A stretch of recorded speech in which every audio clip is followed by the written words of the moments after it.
যে কোনো ধরনের অনৈতিক, অবৈধ, সন্ত্রাসী, সহিংসতামূলক যে কেউ কর্মকাণ্ড করবে দলের নামে, সে রেহাই পাবে না।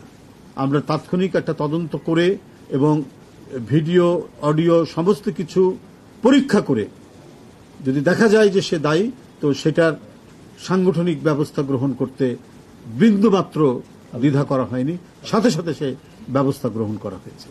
এই বিষয়টি আপনাদের সামনে এই জন্যই উপস্থাপন করলাম। আমরা তো প্রতিদিনই এটা করি যে আপনাদের মাধ্যমে এটা জানিয়ে দেওয়া যে আর কেউ যেন সাহস না পায়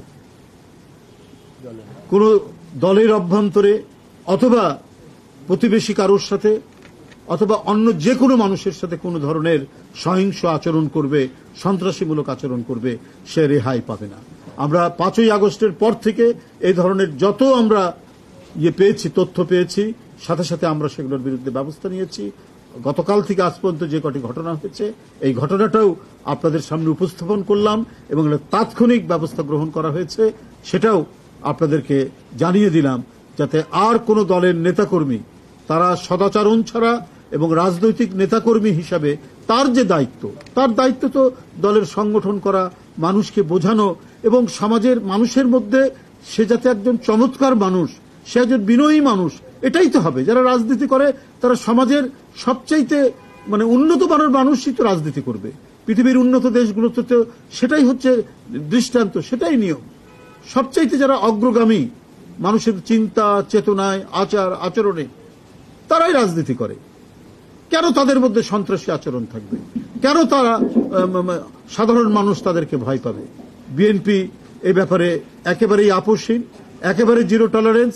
এই ধরনের কাজ কেউ যদি করার সাহস করে, তো এখন থেকে আমরা বলে দিচ্ছি যে এটার সাহস করলে পরে বা এই ধরনের কাজের সাথে পুনরায় যদি কেউ লিপ্ত হয়, তার বিরুদ্ধে এই ধরনের দৃষ্টান্তমূলক সাংগঠনিক ব্যবস্থা গ্রহণ অব্যাহত থাকবে।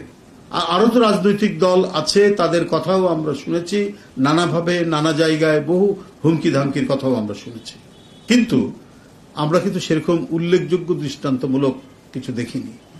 আমরা তো আরো অনেক কথাই শুনছি, নানা তদবির বাণিজ্য, নানা ধরনের কন্ট্রাক্টরি, ঠিকাদারির সাথেও তো ইনভলভ রয়েছেন। আমরা ওই কথাগুলো এখানে বলতে চাই না, আমরা আমাদের কথা বলতে চাই।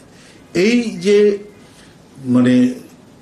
আপনার যে দুষ্ট গরুর চেয়ে শূন্য গোয়াল ভালো, একটা বাংলা প্রবাদ আছে, আমরা সেই প্রবাদটাকে অনেক সময় আমরা অনুসরণ করি যে দুই একজন দুষ্টের জন্য, দুই একজন অনৈতিক কর্মকাণ্ডের জন্য দল বদনাম হোক, এটা আমরা কখনো চাই না। এ ব্যাপারে সবসময় কঠোর হস্ত এবং এই দৃষ্টান্তের কারণেই জনগণের মধ্যে আমরা অত্যন্ত জনপ্রিয় এবং যুগ যুগ ধরে আমরা জনপ্রিয় ছিলাম। সেটা শহীদ রাষ্ট্রপতি জিয়াউর রহমানের সময় থেকে। তাকে যখন ঢাকা বিশ্ববিদ্যালয়ে আক্রমণ করলো রাষ্ট্রপতি, তার সিকিউরিটি, সবাই সিদ্ধান্ত চাচ্ছে, সবাইকে শান্ত করে নিজের শরীরে ঢিল খাওয়ার পরও যে ব্যক্তি শান্তিপূর্ণ অবস্থান নিয়ে হেঁটে গিয়ে শিক্ষকদের মধ্যে বক্তৃতা করেছেন, সেই দল তো বিএনপি। এবং সেই দলের যে ঐতিহ্য রয়েছে সেটাই তো ধারণ করে এসেছেন, সেটাই তো বহন করে এসেছে দেশনেত্রী বেগম খালেদা জিয়া এবং ভারপ্রাপ্ত চেয়ারম্যান তারেক রহমান। তো সেই ক্ষেত্রে তৃণমূল থেকে জাতীয় পর্যায় পর্যন্ত আমাদের যে সাংগঠনিক স্ট্রাকচার, হ্যাঁ, সেখানে বিপদগামী দুই একজন থাকতে পারে।